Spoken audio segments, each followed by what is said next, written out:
Hey, it's Hunt. You found Hunt on Saints. We're talking black and gold football. Do us a favor. Hit the like button, share your comments below, and hit that subscription button so you can get all of our content. Enjoy. The Saints offense stinks. We have covered this pretty closely. It's been bad all year.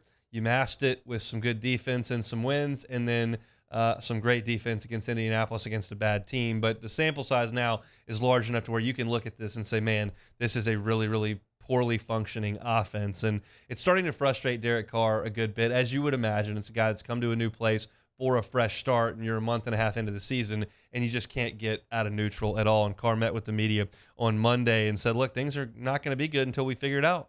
Until we get on the same page, there's going to be sucky feelings. And so, if it takes extra time studying, if it takes extra time, with your coach, whatever it takes to make sure that, when those situations come up, we can just do the right things. We have the talent to do the right things, but we have to do the right things, even if the look may change this much, to finish those drives.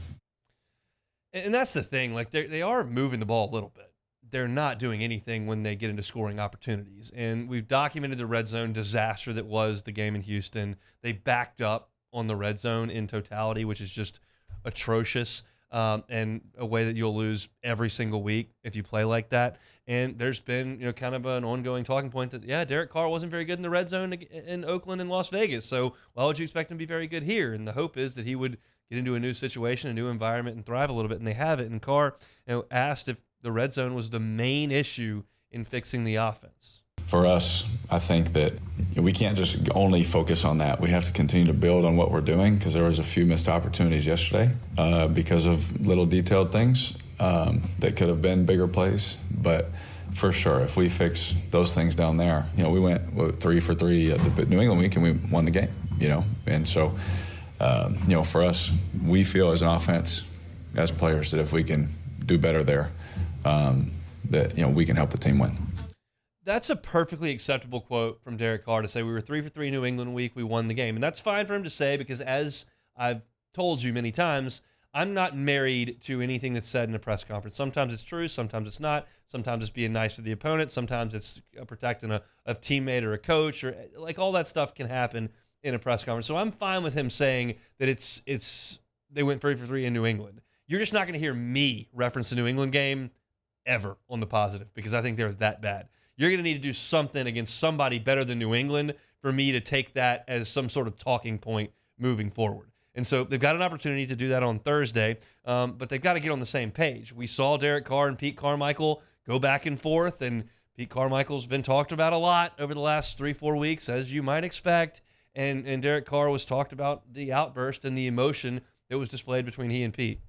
I apologized to Pete, actually, on the airplane, because I was talking to Pete, but I wasn't talking about Pete. Pete and I know exactly what I was talking about and why. And when the game's on the line, that's when you have to be on every detail of your assignment. And I was a little upset at some of those things, and so it had nothing to do with Pete. He just happened to be the one that walked up when I was a little angry.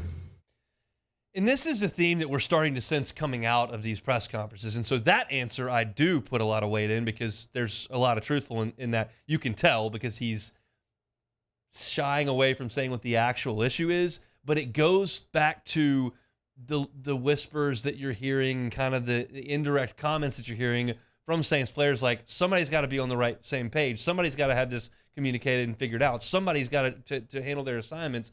And quite frankly, you just don't have a lot of patience for that a month and a half into an NFL season. You're pros. You got to know where to be. And more often than not, you got to do it. Like, if you're having trouble blocking Aaron Donald, like, you know what? That can happen, okay?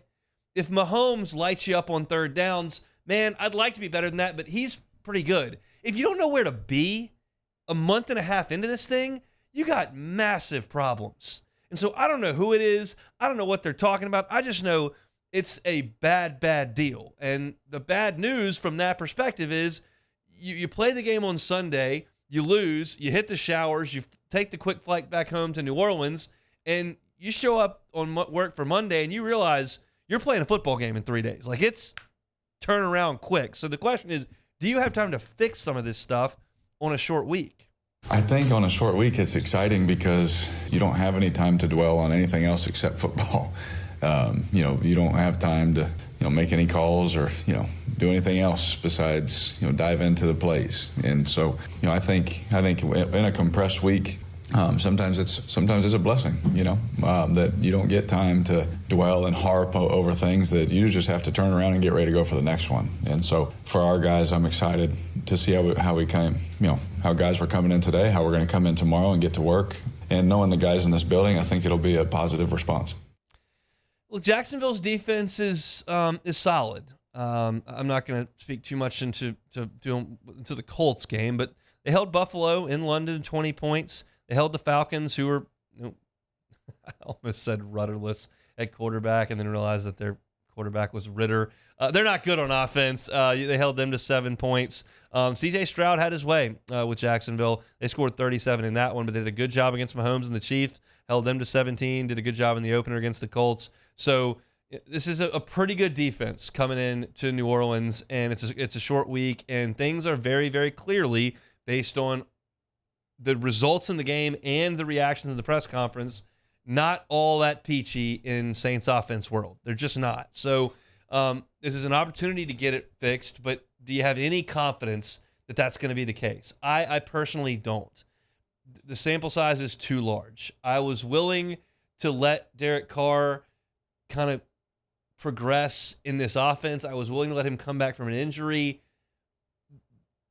The Houston game, I can't get out of my brain because you were trying to build on a solid effort in New England, and you just fell flat. And to me, that just X's out anything that you did in New England and just makes me focus on the rest of the schedule, which is a putrid offensive effort across the board. So we've talked about it now for 3 days. It is what it is. We'll talk about it again tomorrow when we preview the game. But it's time for the Saints offense to do now, because there's not really anything for us to point to. You got a banged up offensive line, which doesn't help. Your quarterback's been hurt. That doesn't help. You've had key offensive players get suspensions and whatnot. That doesn't help. But as we keep hearing, we've got the talent. We got the talent. We got the talent. Well, then go score some points. That's what having the talent should equate to. Go score some points. And until they do that, we'll just kind of sit here and assume that they won't. Saints and Jags coming up on Thursday Night Football. Hey, it's Hunt. Thanks for watching Hunt on Saints. Before you leave, help us out a little bit. Hit that like button, leave your comments in the section below, and hit that subscribe button so you get all our content right here from Hunt on Saints. We'll see you next time.